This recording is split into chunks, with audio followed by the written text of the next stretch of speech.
Today, we are reviewing Frostbite. Ooh. Ah. What up, Flow fam? Welcome back to my channel. My name's Luminous, and today we are doing our very first festival review. Oh! So today we're reviewing Frostbite Flowarts Camp. Yes, my friends, that festival in a hotel out in Wisconsin. Ooh, do I have some things to tell ya?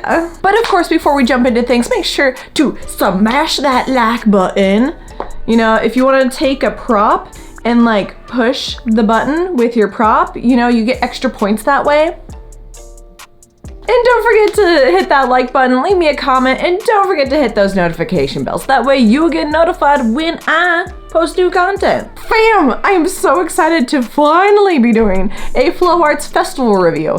I've been dreaming about this since before the pandemic, and then, you know, that happened. So now here we are, my first event back. Oh, so I had the honor of going out to Frostbite Flowarts Camp out in Wausau, Wisconsin. As you can tell, I'm like coming back super pumped. Ooh, you know I got a lot of good things to say about this event. Ooh, just like here for it. I'm inspired. All right, fam, you know what time it is. It's a Luminous Festival review time. Oh, yes, thank you. Oh, yes. And just so you know, Frostbite did not pay me to review their festival.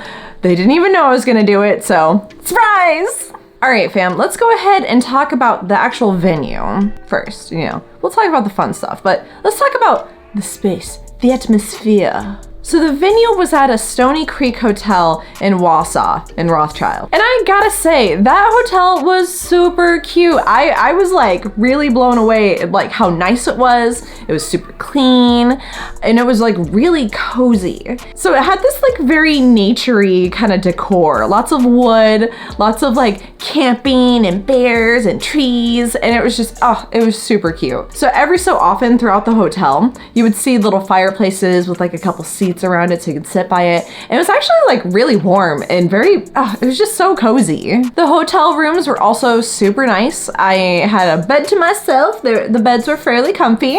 The pillows were comfy. So in the rooms you had your own little refrigerator, and then you also had a microwave too. Well, some rooms didn't, but like most of them did. And you can ask the front desk if you needed one. And again, the hotel rooms were also very clean. The rooms were very warm, almost a little too warm, but there was a little snowstorm, so it was kind of nice to have that very toasty room. So like with most hotels, there was a continental breakfast, and it had like eggs, sausage, toast, oranges, yogurt, cereal, coffee. And it was basically 24/7 coffee. And honestly, guys, the coffee was not bad. And that's what I'm here for, fam. Just constant 24-hour coffee. It was very caffeinated throughout the entire event. But of course, you're gonna have to figure out lunch and dinner for yourself. So definitely bring some snacks and different things so you can eat. There's also places around the area that you can order from. There was like a Subway, there was a Culver's right next to it, which Culver's, if you don't know, if you're not from the Midwest, is freaking delicious. I had one immediately. I was like, get that in my mouth. Okay, I did literally the most bougiest thing I've ever done in my life. And I had sushi while watching Open Stage. Yeah, friends. We had sushi delivered to us. Yeah, it was awesome. I felt like, let me just watch this flow show now with my pinky out to my sushi. It was pretty great. So my favorite part of the hotel was definitely the pool and the freaking hot tub. Oh my gosh. I spent so much freaking time in that hot tub. Like I would go teach a class and I'd go in the hot tub. I'd go teach a class and I'd go in the hot tub. Like seriously, I have not been so freaking relaxed at a flow festival in my life.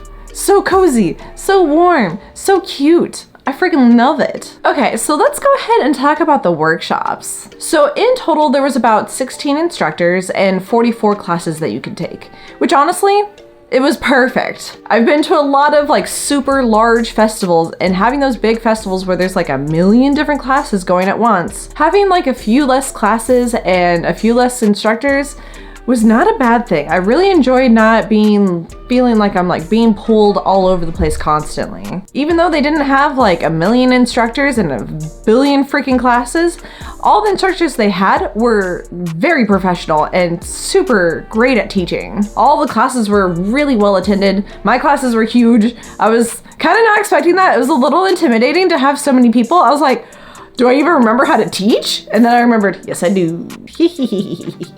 And with the venue, all of your rooms are very close to where the class is and all the action is happening. So you're not like walking like 20 minutes to get to a class. You don't have to go outside at all. It's all like within the hotel. So that was really nice. I like not having to carry around my winter coat everywhere. So just went to my class, went back to my room, no problem. Easy peasy. And if I forgot something, wasn't a big deal. On Friday night, they had their open stage. And if you don't know what an open stage is, that's basically where they do a call out to all the attendees, and anybody who would like to perform could perform. So it's a great place to like test out new material or perform in front of a group of people for the very first time. I know that can be a little scary. Actually, it's terrifying. Wait a second, secret time. So I'm actually horrified every time I go to perform like on a stage. Don't know why. Done it a million times, still super scary. And on Saturday, they had their gala, which was stacked. I think I walked away like just being absolutely in love with every single performance I saw. They were all so good and so clean. And I was like, dang, ugh. It makes me really nervous to get up on stage with all these people who are just like slaying. But then I just drop a performance like this and you can never tell. You just can't tell how insanely nervous I am. Then after the shows each night, they had a UV glow jam, which was actually super freaking fun. It was so cool to like get to like play with UV lights and UV string. I had an absolute blast each night getting to spin with everybody.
So in that conference hall, they had 3 massive projectors, which we totally ended up at the very end of the night just watching a bunch of flow videos. And it was awesome. It's exactly what I do at home, but with like a big group of friends. So they did have a fire circle on Friday night, but it was really cold and I don't like being cold, so I did not go spin fire. Frostbite is not a big fire event, so if you're like, oh my god, spinning fire, I must do it all the time, and this is no. And you know what? It's okay that it's not a fire event. You don't always need to be spinning fire, my friends. But they did only have the fire circle open for one night, because it was just too dang cold. So at the end of every night, about like, I don't know, 2 a.m., most of the people were asleep. So Frostbite is definitely not a rager. There's kids there. It's a very family-friendly event. So if you have kids or you want to bring some small humans, this would definitely be a wonderful event to do that with. They also had like 5 or 6 different vendors, and that was really cool being able to go a little shopping for some fun Flowarts things. So if you're wanting to know the cost of the event, the rooms were about $360. That was for the entire weekend, and I split it between 2 other people. So it was 3 people people in total. There was 2 beds in the room, so we could have added another person and made it even cheaper, but I highly suggest definitely bunking with some friends. And then the event itself was $160 for the full weekend. Okay, so my final thoughts. Honestly, I freaking loved this event. It's been a while since I've been to an event that I'm just like, wow, that was absolutely incredible. I really loved how well this event ran. It ran very smoothly. It didn't feel like it was all haphazard and a total mess. It was very organized. I felt extremely welcomed by everybody I met. So, some things that I think would make the event better. I think it would be really cool to have like the spinning Olympics during lunch or something, or some other like community activities. I think that would be really awesome because you do have so many people coming together. It would be really cool to have, you know, something like that, or maybe some like competition. That would be fun. A renegade show, but like a family friendly, good renegade show. That would be really fun. You know, honestly, I think just that is the only thing I would really add to the event. I think they pretty much nailed it on the head. It was a smaller event. There wasn't like hundreds and hundreds of attendees. It was really awesome to create friendships with brand new people, new flow artists that I'd never met before. And everybody was so kind. You know, you get that Midwest nice there. Real good. I got to hang out with some of my favorite Leviwanders, Natalie and Shelbs.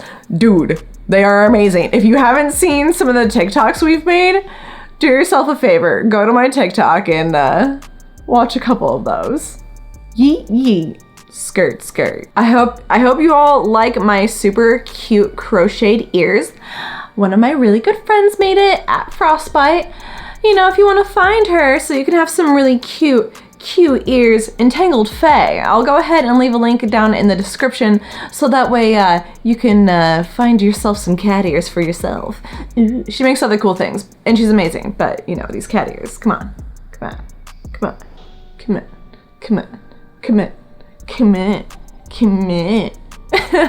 So I want to shout out the organizers. So thank you to Ryan, Amanda, Kristen, and Sarah.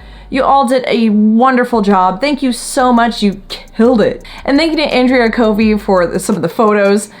These are amazing. And thank you to Pika, David, Jared, Finver for some of the B-roll. So if this is a festival that you're interested, I'm gonna go ahead and leave links in the description down below so that way you can follow their pages, so that way you get notified when they release the dates for next year. So this channel is brought to you by literally the most important people in my life, my Patreon supporters. And if you want to become a Patreon supporter, you can head on over to my Patreon, or you can become a member, or you can head on over to my website, luminous.com, where I have lots of fun flow arts related clothing, and every single bit of money raised goes directly into funding this channel. So that way I can keep bringing doper, cooler, better content for you, to you, for you. And I am the biggest jerk. I totally forgot to film the part about the freaking wizards of the channel. And of course, the wizards of the channel are Flow Toys, Astro Hoops, Matrix Fire Safety, Fun and Motion Toys, Pirateria Light Toys, Flow on Fire, and Flow Fest. Thank you all so much for being so supportive. I am the biggest jerk, and this is my apology for not filming this part of the video. But, you know, we make do. We make do. Here's my face. If you're new or lurking, welcome to the Wand Life. If you enjoyed this video, make sure to give it a thumbs up. And if you have any questions at all, always leave me a comment down below, and I will help you out. This girl right here will help you out.